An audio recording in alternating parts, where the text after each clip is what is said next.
Yeah, so today we're going to go over the cyber fraud landscape.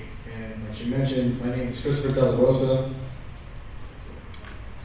Yeah. So if you hear my son throughout this presentation, he's sitting right there. So I'm super excited that I'm up here talking. It's the second time I've been here at B-Sides. This is the first time I think where he's been able to see me in my environment and what I do. That's why he's up there on the Better Call Saul bench here in Albuquerque, from Albuquerque. So let me tell you a little about myself. So I'm a cyber threat intelligence analyst at Target.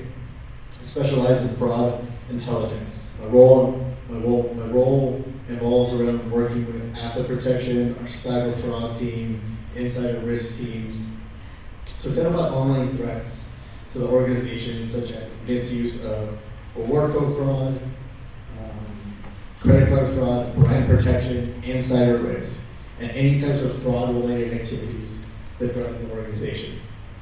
I also collaborate with our social media teams, marketing, and our legal teams.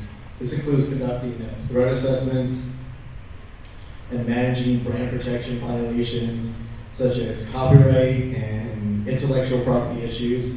I'm an active contributor in the Retail and Hospitality Information Sharing and Analysis Center, where I help with special interest groups. We also conduct some TOP Red investigations. I've also assisted the National Cyber Forensics and Training Alliance by creating an intelligence package and providing OSINT training for the FBI, Secret Service, and local law enforcement. And before joining Target, I spent 8 years in the managed services at Texas A&M University, Ernst & Young, and VMware.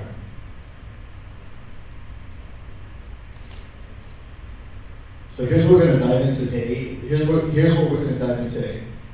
The top cyber fraud threats in the retail world. We're going to cover refund as a service, a threat actor profile, impersonating websites, and reward code fraud. You can kind of think of this as fraudsters' greatest hits up. So today we're going to talk about some of those frauds that I mentioned that impact the retail world. And some of them have been around for a while. It's not necessarily anything that's new, but their execution has definitely changed. We'll talk about refund as a service, impersonating domains, and reward code frauds. And again, this isn't in any particular order, but I think refund as a service is a really big deal. As a member of the Retail and Hospitality ISAC, I've seen a lot of companies get caught off guard by this threat. And even though the companies that are aware of this, they still struggle to deal with this because it's something that's ongoing every day. You wouldn't think that refund as a service is something that happens, because typically when you think of RAS, you think of refund, you think of ransomware as a service. But in my world of fraud intelligence, you think of refund as a service. Okay, so the first thing I want to talk about is refund as a service. It's a real headache for retail companies. And here's the gist. It works because these fraudsters typically have insiders working with them, and it's usually customer service reps to help process these fake refunds. One tactic they use is LinkedIn to find these refunders. Sometimes customer service reps will stumble on these posts of these job opportunities on Telegram, Reddit, social media. Once it kind of gets out there, then everyone starts advertising like, hey, on Telegram, we have these job openings. If you're interested and you're looking to make some money, reach out to us. Now, once the fraudsters have these insiders on board, that's when they can start doing these refund services with the insiders helping them out. These operations, they run like legitimate businesses. They got customer service teams, Telegram channels where customers can leave reviews or vouchers. These fraudsters also keep a list of companies with the insiders. So if you want to use their service, you check to see if that company is listed on their website, and then you make the purchase. And then you fill out the form on the fraudster's website, and they use this information to dox you. So if you don't pay a portion of the refund that they get for you, they'll dox you. I've seen different threat actors will post your information on Telegram and like, hey, we'll sort of like put you on like a do not fly list when it comes to dealing with other fraudsters that offer this service. And the insiders, they'll process the refund, and once it's done, you pay the fraudsters or third actors a portion of the cut, and usually it's somewhere between 10 to 20%. It's a pretty slick operation that retail companies need to be aware of and guard against. Okay, so today I want to put a spotlight on Arrow Refund. They're a notorious refund as a service group, and you don't have to worry about anything we're going over right now. They've been active for a while, so putting a spotlight on them isn't going to disrupt any ongoing investigations that there might be. So Arrow was all over the place, using platforms like Nold and Crack Criminal Forums, and even Telegram. They offered their services and even had users leave glowing reviews. Now here's the wild part that we found with this particular threat actor, is they sold a $500 guide on how to commit refund fraud yourself. It's like a fraudster's DIY guide for how to commit crimes. The guide included everything from filling out fake police reports for high-ticketed items like iPads, MacBooks, PS5s, Xboxes, you name it, they had something for that. And we had got our hands on this guide, and what we learned is that with these guides, they had it built out for every specific retailer that was out there, whether it was a retail company, a grocery store company, even hotels. They had scripts that they would use, that you could use when you would talk to customer service. So one thing that was really interesting to me is if it was like your anniversary, you would call customer service and be like, hey, it's my wife's anniversary. We bought her this new gift, but it got destroyed or didn't get her on time. I'm really upset. Like, what can you do to help me? You ruined my anniversary. And so customer service reps, they always want to make things better. They want to make the customer, feel good. And there's that always saying in retail, the customer is king and queen. And so that is something that retailers struggle with, because there's just so many clever ways that you could get away with this. And some of the stuff I'm going over right now, I'll just say, I don't explicitly say this in my talk, but don't do this stuff. Tomorrow we're doing a workshop to go over this stuff, and I'll say the same thing. I'll show you and go over the different TTPs and techniques that these threat actors do to commit fraud, but don't. Just saying that, you can learn the skill set here, but I would very much recommend not doing that. I'm speaking solely from Target. We're very good at our job at catching fraud, so just don't do it. If you want to get practical about it, then maybe test it, but never actually go do that stuff. Yeah, so that's Arrow Refund in a nutshell.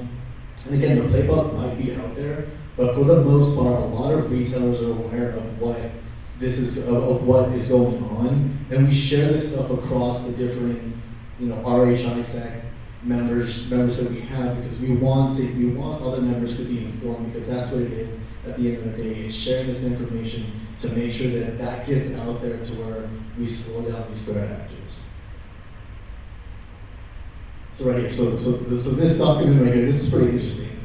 So this list of companies where Arrow has had successfully scammed. It's got all that juicy information that's on there, which companies they target, how much you can spend to get a refund, how fast they can make it happen, where the company is located, and all the other information you need to process refund fraud. And for some retailers, Arrow bragged that they could handle purchases up to $25,000 or 10 items with refund processes with just 1 to 2 days.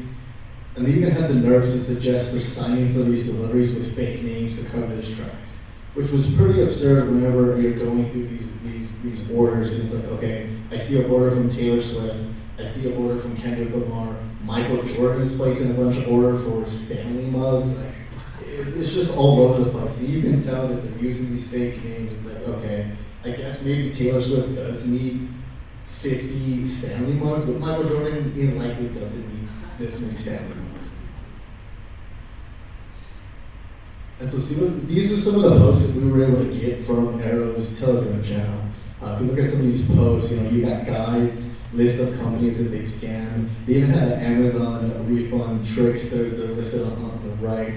It's like a weird version of a customer testimonial. It's like, thanks, Arrow. Thank you for helping me scam Amazon. It's like, yeah, no thanks. I'm good. Thank you, though. And so up next is impersonating websites. I'm sure everyone is pretty much familiar with this if you shop online. So pretty much threat actors, they clone these websites and they register typo domains to lure unsuspecting customers. They offer crazy discounts on seasonal items. So sort of like imagine going to buy a baseball bat on sale in the summer and buying bikes in the fall. And once customers try to go pick up their orders in store, they realize that they've been tricked, and then they end up having to go to their bank because now their credit card information has gotten stolen and their personal information has gotten stolen. So it's always just like a real pain for customers. You always kind of feel bad because sometimes people just really want deals. And so when you identify these patterns with these fake domains, you can set up Google alerts and specific search queries to track them. And these DIY OSINT methods are great for monitoring and alerting. And one thing I will caveat, and again, we're going to go over this tomorrow, it's a shameless plug for my workshop, but I will say, you can do all this with OSINT. It doesn't really, you don't have to be a large organization. You can't necessarily have the refund or have the funding as like Amazon or Target or Walmart or Nike or any of these other big retail companies, but you can get creative with what you have when it comes to OSINT. It's like everyone has free access to Google Alerts and Gmail, so you can set these alerts up and it'll help you bring these threat actors down or at least slow them down, because that's what we're trying to do at the end of the day. We're just trying to slow them down. And so when I looked into some of these domains with a VM, I found that they were fully functional websites. You can add items to your cards. You can even pay with PayPal. And I managed to get the threat actors PayPal ID for one specific website. And I contacted PayPal directly, and I was like, hey, PayPal, can you please get this shut down? And while this won't stop the threat actors entirely, it can at least slow them down and cause some headaches for them. Because that's all we're doing at the end of the day. We're really just trying to slow them down to make things a little bit more challenging and difficult for them. Because at least for me, I have like older parents, and so that's one thing that I was worried about is my family members going to fall for this stuff? And you see, there isn't much difference between the legitimate website and the fake website. And if you're someone who likes a really good deal like my brother Pablo, who's super cheap, he will go towards the shirt that's $20 opposed to the $99 one. And a lot of times people are tempted by these low-priced items in these fake websites. So it's always best to use caution when you're on a website offering deals that's too good to be true. All right, so the next thing I want to dive into is the wild world of reward code fraud. It's a retailer's real nightmare. Companies are stuck trying to fix this mess without making life harder for the loyal customers. It's a double whammy because stores get hit and honest customers who've earned these awesome rewards like coupons or discounts, they end up losing out on that. I know me personally, if I would lose my Target reward card, or my wife would lose that sweet discount, we would be incredibly upset and disappointed. So retailers, they're often hesitant to hit that big reset button because when customers find out that their passwords have been breached and they got to reset their passwords, all of a sudden there's just like this mass panic, and they think there's this big breach that's happened, and panic typically ensues. And so with the use of social media, everyone can get online and start sharing like, hey, I think my account got breached, yours got breached, and then it sort of starts spreading. But most of these times, these breaches, they start with a classic phishing email. It's promising discounts too good to resist. You click on that and then bam, malware sneaks in, stealing login information, person information. It's a really messy situation. It ends up dragging teams from digital fraud, cybersecurity, and customer service to clean up all this chaos.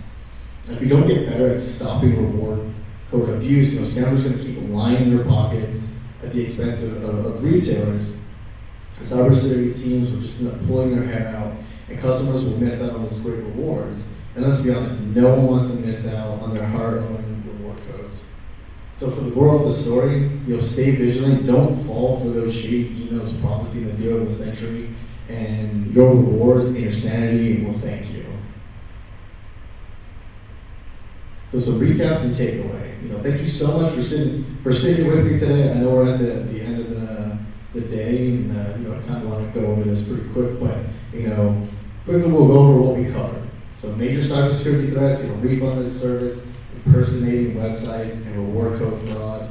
The sophistication operations that have been run like cyber criminals like Arrow Refund, and tomorrow we can maybe go over a different one. But there are ways that companies have been getting together. So for like an example is Rex Refund, and for those not familiar, they were causing millions of dollars of loss to Amazon. So Amazon invested $1.2 billion to fight fraud. Not everyone has access to that much money, but what we're going to go over tomorrow, again, shameless plug, what we're going to go over tomorrow is going to be ways that you can use free OSINT techniques to find this stuff, do some reverse lookups, and see if you can identify who those threat actors really are.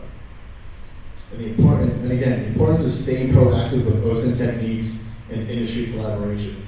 And some final thoughts. So in a nutshell, staying alert is very important. Cyber threats are always changing, so staying informed, being proactive is the best defense.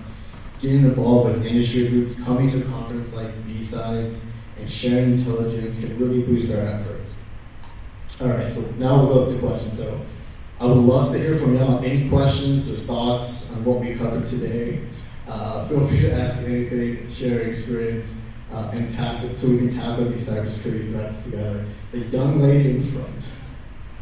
It was my wife, by the way.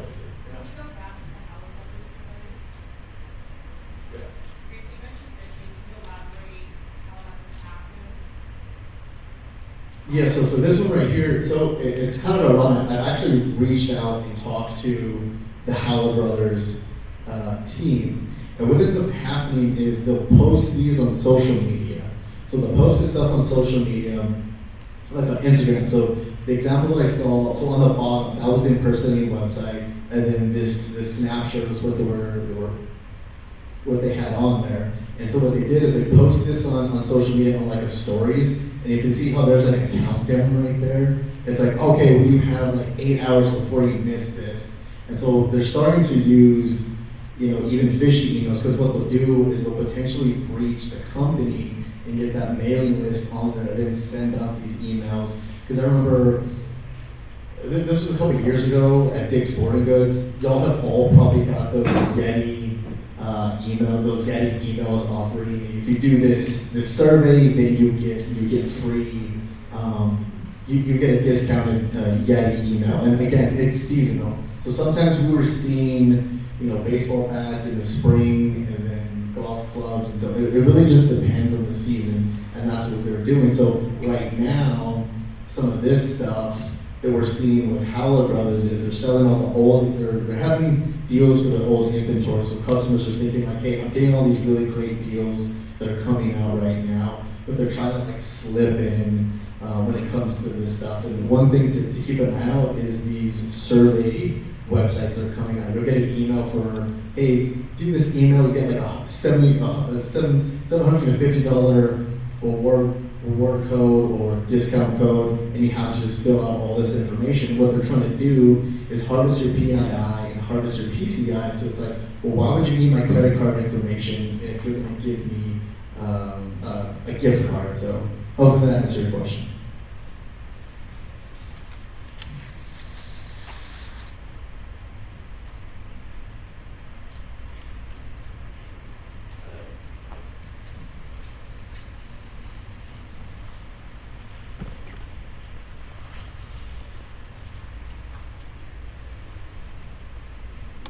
All right, test.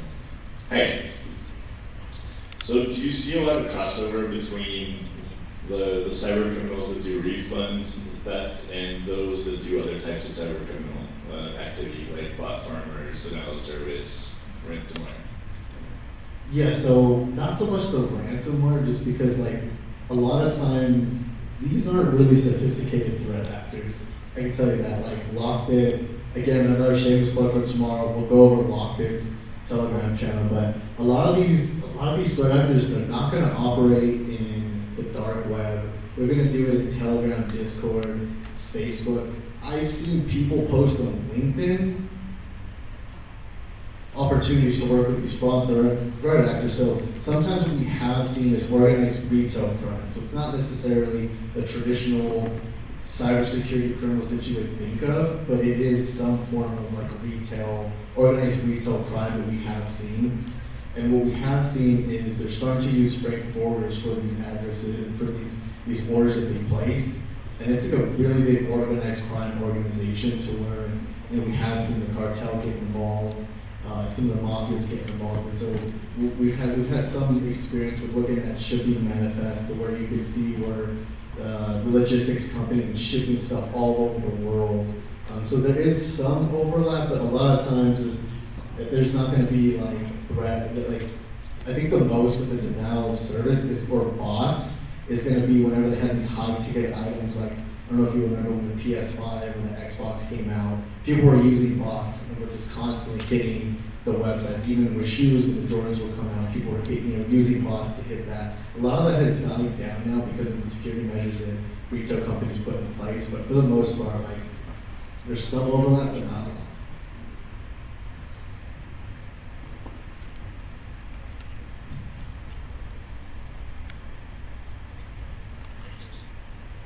Can you talk a little bit about how this specific the TTPs used by these types of organizations have changed the way you detect, respond to the activity? Maybe some significant changes in your process, maybe, or something like that? Yeah, so like what I had mentioned before, so companies will actually block, for the most part, they'll try to block addresses that are associated with freight forwarding companies. There's like nothing good, like, I mean, if I order something and I ship it to a freight forwarding company, realistically, why would I do that? And so one thing that we have noticed is they'll add like just random items in their order just to make it kind of blend in. And one thing that we've seen, some of the TTPs that we've seen is they'll order like an iPhone and they'll put nail polish in it. And then when you get the order, the nail polish will quote unquote break. And then we start noticing that. So what the customer service does a really good job of is they start noticing a pattern when they're doing the chats.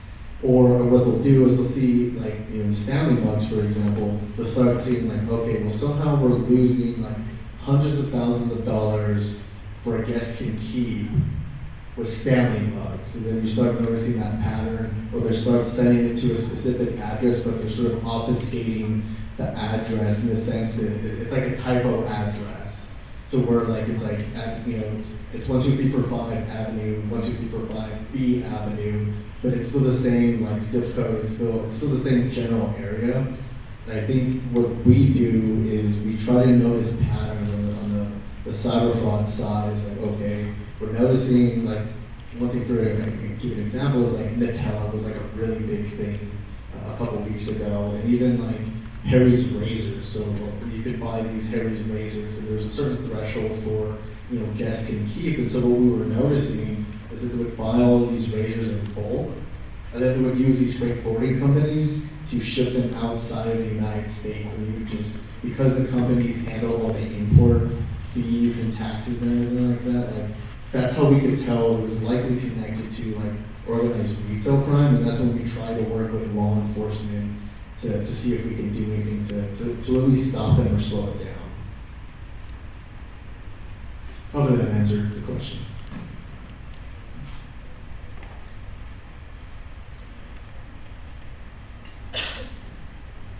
Cool, yeah, thanks. And again, tomorrow we're going to have a workshop going over this stuff. I'll go over impersonating domains, ransomware, I'll go over some ransomware as a service, channels that you can look into. And yeah, I think it'll be fun. So thank you for this and enjoy the rest of the conference.